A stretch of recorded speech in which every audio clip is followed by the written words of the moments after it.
Alrighty, good evening everyone, here both in the auditorium at Sparta High School, as well as those viewing online. My name is Patrick McQueenie, the proud interim superintendent here in Sparta Schools, and with me this evening is Mr. Michael Gregory, our district director of operations. I want to take a minute and quickly go through a timeline and review the letter that was shared with our learning community yesterday, Tuesday, February 23rd, that outlined a framework for our reopening of schools here in Sparta, the plan that we'll be looking at. After I go through that plan, we have some members here in the auditorium. If there's any questions that we can answer, both Mr. Gregory and I are here to answer those questions. I will just caution that we are answering general district-wide questions, and any questions that pertain to specific schools or specific grade levels, those families with those questions should reach out to the building administration directly. So, to begin, one of the largest questions that I've received is why now? What's different now? Why couldn't we do this in September? How do we feel that this is any different, and why would we be planning the reopening now? And there's really three things that we highlighted when we started these plans. Number one is we're seeing across the nation, across the state, in our own local community, the number of COVID cases is dropping. That was the number one reason that we began looking and looking at the reopening plans for Sparta schools this spring and in the very near future. The second is we've had 6 months of working in our schools under very strict health and safety protocols, and we have found that those protocols we've enacted have been very successful. Any cases that have come into our schools have come from outside sources. To my knowledge, and to date, there has been one case of transmission within the schools, and it was not through the classrooms. It was actually in some of our offices. So we're very proud of the health and safety protocols that we have in place, and 6 months of school have borne that out, that with staff in the building, our hybrid schedules, some of our self-contained programming that's been in for the year, we have been very successful in managing any cases that have entered our community. Third, hindsight is 2020. Back in September when we began these plans, we did not have the knowledge about the virus. We did not have information about the management. We didn't know about transmission, and we didn't know a lot of the mitigating factors. We've also had the opportunity to observe other schools that have smaller populations do different variations of plans, and we watched some of them be successful and some of them not be successful. And from all of those, we've taken lessons, and we know a lot more now than we did. So it's important that we look now at those factors, and we began our plan. So briefly, I'm going to go through the timeline outlined in the letter. Back on January 19th, the New Jersey Department of Health reissued their guidance for schools, indicating that restrictions were changing, and it was time for us as a district to begin our planning to return to schools. Over the course of that time, we had many meetings with our district administrative teams, our return to school teams, our Board of Education Return to School Committee, and eventually in February, the Centers for Disease Control changed their guidance, and it provided more latitude and revisions that allowed us to enact a reopening plan. Following that release, we met with our district Return to School Committee the following Tuesday after the release of those plans, proposed a plan to reopen our schools. That Friday, which was this past Friday, the 19th, we had meetings with our district Return to School Committee, which comprised of 55 stakeholders from across the district, and ultimately led to our announcing this past Tuesday, yesterday, our reopening plans. So to reiterate, our plans are March 15th. We will maintain our cohort schedules, A and B weeks, also having the virtual instruction. And on March 15th, we will extend to normal operating hours. We will move from the shortened period to the normal operating school hours, inclusive of lunch, and back to normal class periods. 2 weeks later, and that will be for all grades, pre-K to 12. 2 weeks later, on March 29th, we plan on combining the cohorts. So the A and B cohorts, all of the students that choose to be in person will be invited to attend. Many of the regulations that the CDC has reissued in the recent weeks, as well as some of the changes in the Department of Health guidelines, have allowed us to re-enter and bring our students into the schools with appropriate mitigating factors that will help reinforce the health and safety standards in our schools. Of course, on the 29th, we will continue to have our virtual option for those families that feel that is the best choice for their child as well as their family. That virtual option will be available through the remainder of the school year. We understand with this change that families and students may want to change their currently chosen instructional plan, either moving from the hybrid in-person instruction to virtual or vice versa. Virtual to in-person.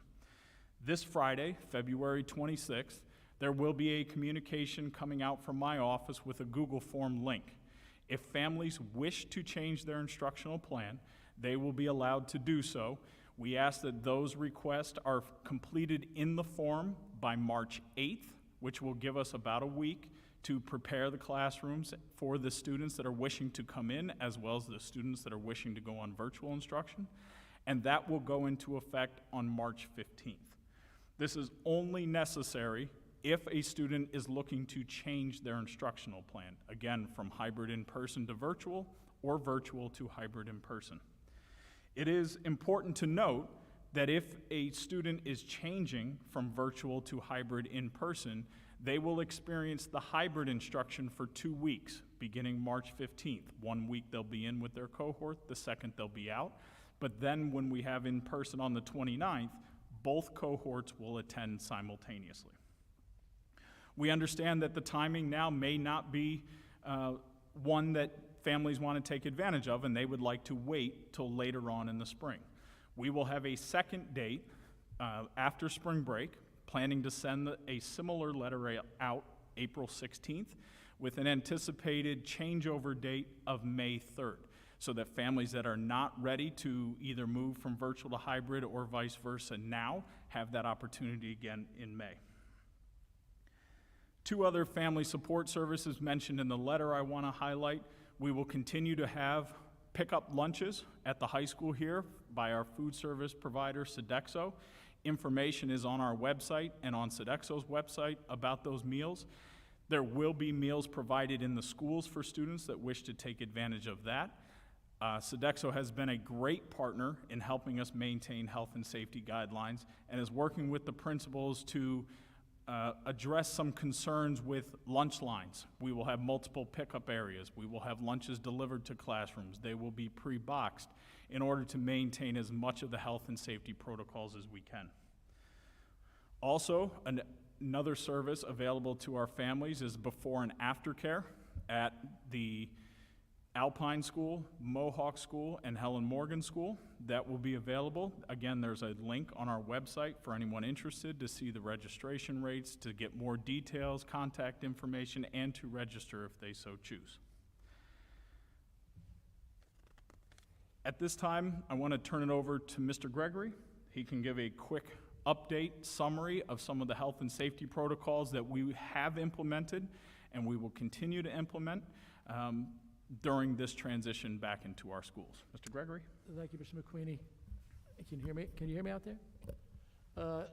As we move forward, we will continue with the safety procedures that we've put in place already, which number one, first and foremost, are everyone will be wearing a mask. As much as possible, we will continue 6-foot distancing. It's very important, and each morning I know you fill out the health form. That's one of the most important forms you fill out, and it's one of the most important ways we can mitigate or eliminate the spread of the virus. Anytime your child has any of those symptoms based on COVID, which if you look at that form, it's 2 from column 1 and 1 from column B, you really need to keep your children home, and the CDC and the health department require them to stay home for 10 days or a negative test. And I want to emphasize that because, as I mentioned at the October board meeting, guidelines continue to change. And initially, those guidelines were stay home for 10 days unless a negative test or alternative diagnosis. That alternative diagnosis has been removed and is no longer an option. So it's a negative test or a 10-day quarantine. Those are things, as we move forward to bringing more students in, we've ordered a barrier, a desk shield barrier for every student. So every student will have a barrier in the classroom and take that to the lunchroom with them. So every student will have a barrier regardless of the distance we can maximize. Including in between classes, we have a botanical wipe as well as a spray. So students and teachers have an option of how they choose to disinfect their area, whether they use the wipe or a spray. The wipe has a kill rate of 55 seconds. And again, I only say that because initial tests were 4 minutes when we first purchased it, but new testing has come out and it's a 55% kill rate of a SARS virus beyond COVID. Those are the things we're doing. We've also spoken to our bus drivers. There's some mitigation we're going to put in place there. On top of spreading our kids out as best we can, masks, windows will be cracked on each side of the bus to increase air ventilation and circulation, which leads me to our building. And I know Mr. McQueenie mentioned this back at the board meeting. Our Buildings and Grounds Department, Mr. Tappan, had the ventilation systems in every school checked and rechecked. We're required by law to have an air exchange of fresh air in every room. We can adjust that, and we've increased that airflow, that fresh airflow. So those are some of the things we've put in place, had in place, and will continue to put in place. Thank you, Mr. Gregory. As you can see, the district is very committed to the health and safety of all of our students and our staff, and we continue to evaluate those practices on a daily basis. So having all of that information, the review of the letter that I just went through, the framework for our plan, we are very excited about this opportunity for our community, and we're also very confident in our ability to manage this. It's important to note that any of our plans that we have will not eliminate the virus. There will be cases of the virus continuing not only in our community and schools, but in community and schools across the country. And it's important to us of how we manage this, isolate it to protect our staff and students from the further transmission of the spread, and we feel very confident in our ability to do that. So those are my remarks.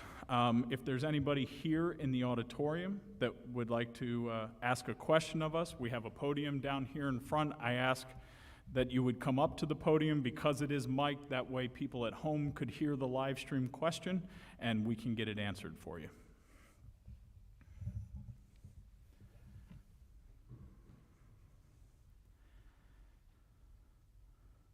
Good evening, Mr. Murray. Good evening. My name's Steve Murray. I have a son, a senior in high school right now. I'm in this meeting mainly because most of my questions don't really relate to either the K through 6 or the 6 through 12, but more general transparency questions. Also, first off, I'd like to say I've been very disgusted with a lot of the threats that have been happening to all of you. There's ways to handle it, and people aren't following those. I think that a lot of that has to do with the lack of information coming from above, possibly Governor Murphy and others. I do have some questions. I've been trying to track some of the things going on relating to when the vaccine's available and actually how the teachers are going to utilize it. Education Week, one of the most statistically correct national publications, listed out based on their test of over 5,000 teachers, 35% said they're not going to take the vaccine when it's available. The NJE in January started pushing very strongly how the teachers should be vaccinated early, and I totally agree with that. I never understood that concept of a smoker being ahead of a teacher, but my concern is with my kids. I may have a lousy immune system, but if my kids come home with something, I got it in a couple days. The best example was my son Nicholas caught it during football, came home. I had it in 2 days, my wife had it in 3. I wanna try to get some kind of comfort level that if the vaccines are made available to teachers, are we gonna be tracking in some way to where one school in southern Jersey started getting a little firm, they're looking into mandatory vaccines. Based on the law that was applied back with the colleges, I don't know if that can be in a public school, But having an idea for making a decision for whether you want your child going in person or remote, understanding, are the teachers getting vaccinated? When are they getting? I mean, Governor Murphy made the statement that, I think the exact phrase was, they're up at back next. No one that I know of has been able to find out what the heck that meant. There's no time frame on that. Talking to some of the teachers that my son has, they seem to want to get it. But I've not seen anything communicated that are we looking at a pretty good response, at least the 78% that the CDC put out a while back for, quote, herd immunity. Are we going to be looking at that?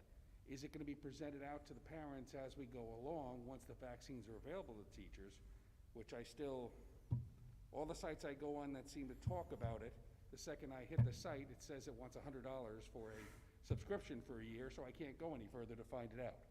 I've submitted about 12 questions to the governor's office. I've never gotten a response back. So I don't know when the teachers are going to be coming up again. I know I'm unfortunately in the group below 65, but above, I'm way off. But understanding that for a lot of parents, that would help some kind of transparency so we can make those determinations, whether we want to have that. I'd much rather have my son in school. He'd much rather be in school. But the only place we've ever had any kind of issue of, not say contamination, but catching the virus was through school. He's also one of the few that doesn't seem to have a problem with the virtual environment, as a lot of students do. So there's no motivation for him there, but it's just, that's something I think if the school can offer to parents a little bit over time. I know you can't have a listing saying, okay, Jane Doe got the vaccine on this date and this for HIPAA regulations, but getting an idea of are most of the teachers going to be getting the vaccination when it's available? That kind of thing I think would help give at least a comfort level to some parents that, again, the new rule in New Jersey is if you've caught coronavirus, you must wait 3.5 months before you're eligible to get the vaccine. Because I was scheduled for it, and I got told, nope, I got to wait 3.5 months from the last date of the symptoms. So I don't want to catch it again, and they can't give me any kind of time frame as to, okay, how long am I really immune? Sure. So the second I can, I want to get it, but I'm trying to be cautious from everything, my older son in college and not going on a spring break somewhere, to the younger son and in the high school. So that's one area that talking to 11 altogether parents, they were thinking the same thing. Because, as I said, the NJA was pushing how firm they were about teachers should be getting the vaccine now. Well, if only 60% of them are going to get it, and 40 are not going to accept it when they do get it, why are they pushing so much? I don't understand that. But hopefully it's a much higher percentage. And I don't think that one school that was talking about making it mandatory, I don't think they're going to win that option. So it's more, are we going to be able to get an idea that they are getting it? Not specifically, but is the school moving forward with a major percentage? Because I did talk to one representative connected to some of the laws involving HIPAA, and providing a percentage out doesn't breach any of those regulations, because you're not making it PII, personalized identifiable information. But that would help a lot of parents know, especially my son had filled out a Google form for which type of class he wants. But when you get to the point of, I'm sure you're not going to want parents saying, okay, I want to be home, then 2 weeks later saying, okay, I want to be back in, and saying, nope, I just found out that you don't have enough people, I want to be home again. The more visibility that may have and transparency, I think the easier it'll be for a lot of parents. So let me see it. Your question is, what percentage of our teachers are looking to get vaccinated, and when are they getting vaccinated? Yeah, I mean, has this been discussed with the Well, teachers? I think, as you said, the governor has mentioned several times that teachers are next, teachers are next. Yeah. I do believe just as our COVID numbers improve, as our vaccines are more readily available, I do believe that next is closer than it's been in the past. The teachers I've spoken to, the majority I've spoken to, I don't know that I've spoken to any that are against a vaccine. As you said, we can't share information. However, we have to track vaccines to some degree because that changes our close contact tracing.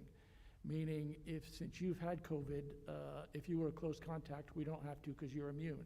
If you've been vaccinated, we don't have to close contact because you will be immune. So to some degree, we do have to collect that information. Not that we can share it, but we will be tracking it to some Because degree. I do know that Rowan is talking about providing percentages of instructors that have been vaccinated Mhm.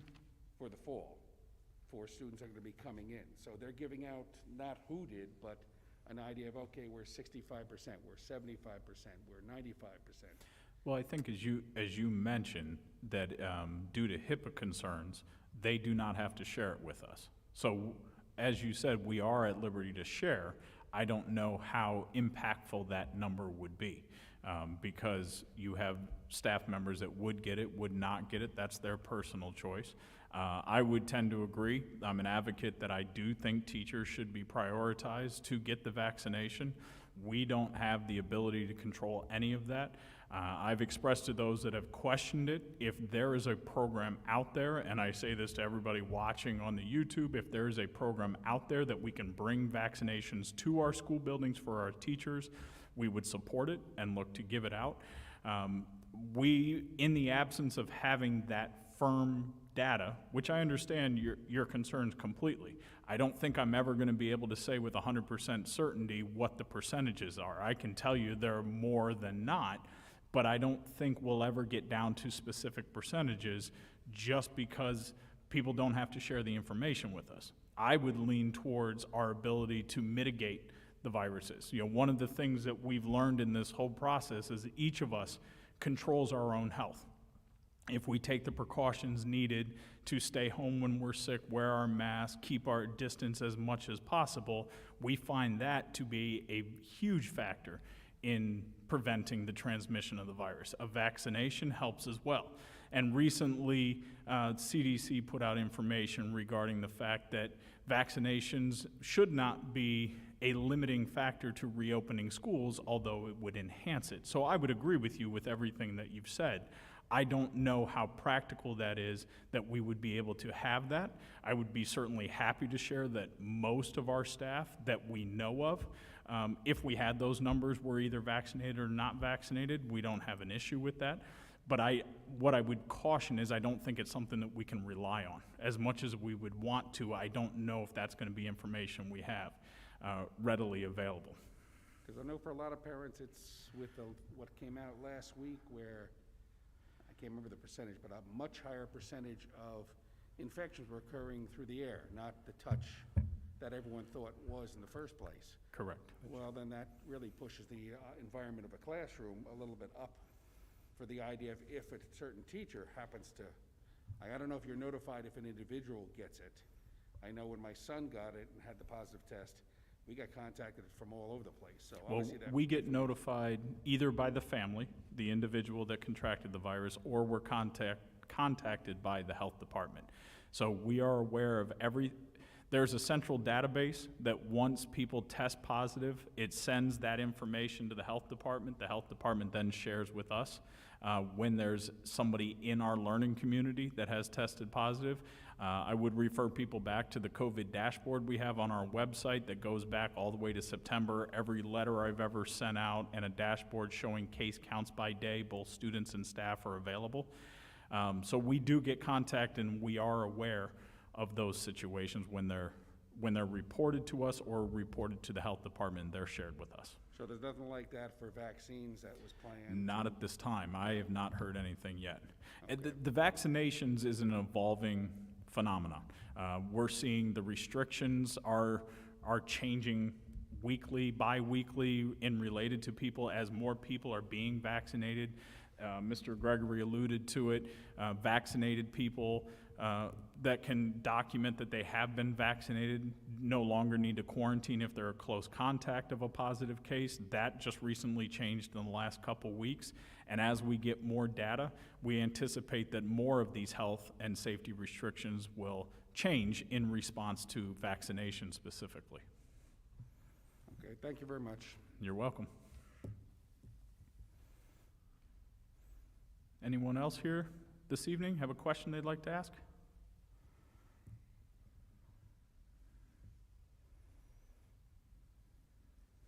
Hi, my Hello. name is Amanda Hosgood, and my son is in first grade.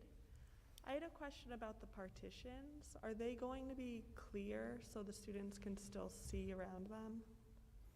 Yes, there are a three-sided panel. There is a corrugated piece around each clear panel, but there are three clear sides to the panel. Okay. And due to the addition of the partitions, will students be able to have a mask break when they're separated and So according partition? to the road back, which is the Department of Education's guidance they shared with us back in July, they have required masks at all times during the day. So we are not permitted to provide mask breaks to students within the school, even though they're behind dividers and with social distancing. That was communicated very clearly to us last summer, so that has been kind of the standard all the way through. The only time there are certain limitations that they can, lunch, snack, obviously, PE. I know- Physical activity that aerobic physical activity. Right. There are certain things, but unfortunately, it was explicitly written that mask breaks, just for the sake of mask breaks, are not permitted. So really, their time during the day to get a break will be during their lunchtime. Okay, and how about outside? Are they So able to? again, outside, they're still required to keep the mask on unless they're engaged in that aerobic activity. That would have to be structured under the supervision of a staff member. So they're not providing us a lot of latitude with the mask wearing. Even when they're outside, it's in those conditions, and I would refer anyone back to our reopening plan. It lists those very specifically, what are the areas, and I know Mr. Gregory and I covered them generally, but they have them very specific of when it would be permitted for someone not to have a mask break while they're at school. Okay, thank you. You're welcome.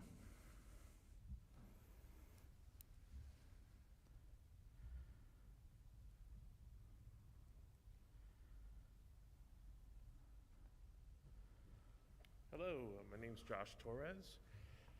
We spoke a couple times via phone. It's nice to meet you in Nice person. to meet you in person.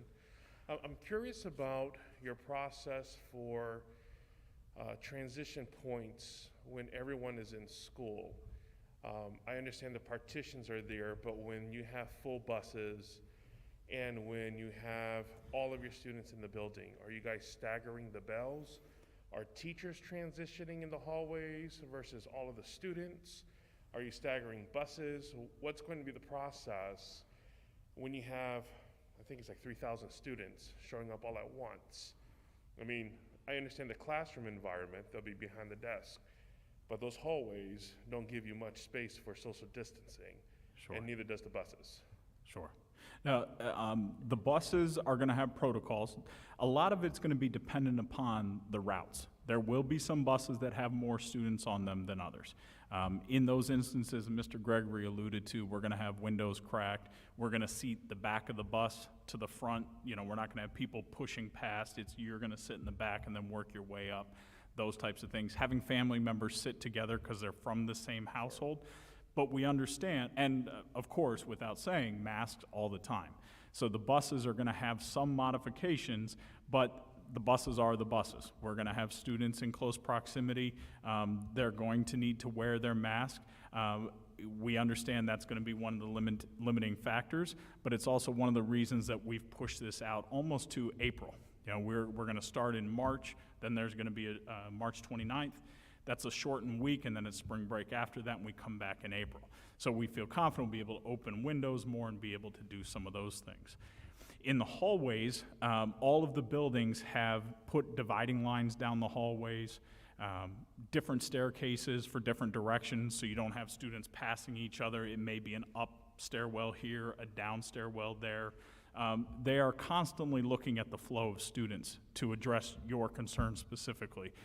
At this time, I don't believe they've planned any staggered, but it's an idea that has been brought up. It's kind of in the back pocket as we see this and roll this out as that's necessary. Right now, and I just ran the numbers before we left, we're running anywhere from 65 to 80% capacity, which helps. to your concern exactly, that the students will be moving. We plan on having students move. There will be no use of lockers. So when they are moving in the hallways, they should not be congregating. It should be moving past each other and going, which is in line with all of the Department of Health and CDC guidelines that, you know, when they're congregating and hanging out within 6 feet for 15 minutes or more, that's a close contact, passing in the hallways and getting to their classroom. So we are looking at those transition periods. We feel like we have a good plan in place now, but certainly as everything has been this year, we're gonna look to modify those plans as necessary to ensure that even those transition points are safe. And let me add, I know you said, asked whether teachers are moving or students meeting, and that's depending on the building. Alpine, those students pretty much stay in the same classroom. I know Helen Morgan works on teams of 2 teachers, but according to Mr. Lehman, those teachers were going to switch rooms as opposed to the kids. As Mr. McQueenie alluded to, once you get to the middle school and high school, those kids will be moving, but there's one-way hallways, one-way stairwells, and even at the middle school, they work on teams. Those teams are going to transition based on their own schedules individually.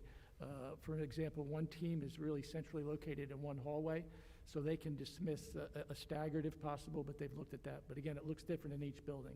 Okay. And then the last thing is in reference to lunches.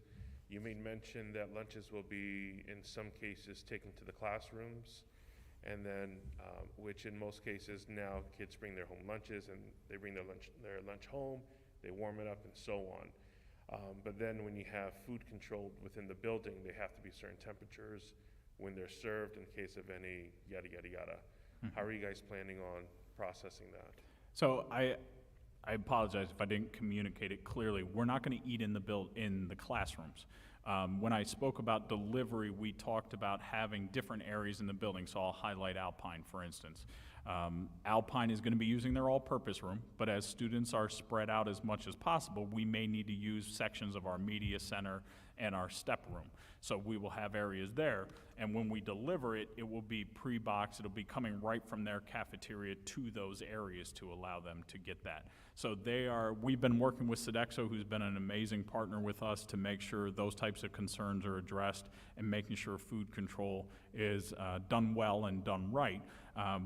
We just met with them this past Monday, and they've already met with all 5 building principals and have, again, based on the building, have different plans in place, but to address some of the food control concerns, but also the health and safety concerns that have been raised through emails we've gotten by our principals just in general, and they've responded very well.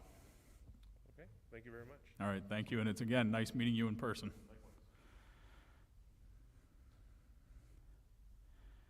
Anyone else here in the auditorium with a question?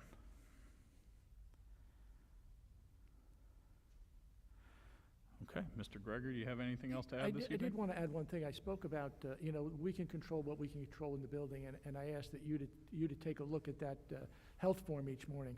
Also, there are restrictions on travel, and that's something we can't control, but parents certainly can. And right now, the travel advisory is if you travel outside the immediate region, which is Pennsylvania, Delaware, Connecticut, and New York, when you return, you're required to quarantine for 14 days. And again, that's something we can't control, but we ask you to please adhere to. And I'll be sending out more information as we near the 15th when we bring students back all day, because those guidelines seem to change at different times, and we project that will change, but I will let you know what that change is. A travel advisory will still be in effect, but they may change that 14-day quarantine period. But we ask that you please adhere to that too. Thank you, Mr. Gregory. And I'll just conclude with one thing. This reopening of our schools is extremely important to us, not only to have our students in, but to do it safely. And I think that's of paramount importance to our entire community. And what I want to stress is we control this. As our Spartan learning community, we control our ability to be back in school by abiding by all the health and safety protocols that we've outlined tonight, any other health and safety protocols, looking across our community, minimizing large gatherings, quarantining after you travel, staying home when your child is sick. they can always participate in the virtual option. It is there for them. If they are not feeling well, we prefer for them to stay home and participate virtually until they feel better to re-enter the school. But as we've said a couple times, we control our own destiny with returning to our schools and ultimately returning to a more normal school day. And I encourage everyone across our Spartan Learning community to do their part. This community has always come together when we needed it. This is a momentous switch for us to move from our hybrid instruction into a more in-person instruction. It's one that we take very seriously, and we're very confident that we'll be able to do successfully. So I appreciate everybody here in the auditorium this evening. Thank you for those at home for your time in viewing this. I would ask that if you have any general questions for me about anything that you've heard this evening, you can email me, call me, set up a meeting in my office. If there's any concerns or questions that you have that pertain to a specific building, a specific grade level, or a specific classroom, I ask you to reach out to your child's building administrator for those questions. So I hope everyone enjoys their evening. Drive safe, leaving here tonight, and we'll talk to you very soon. Have a great night.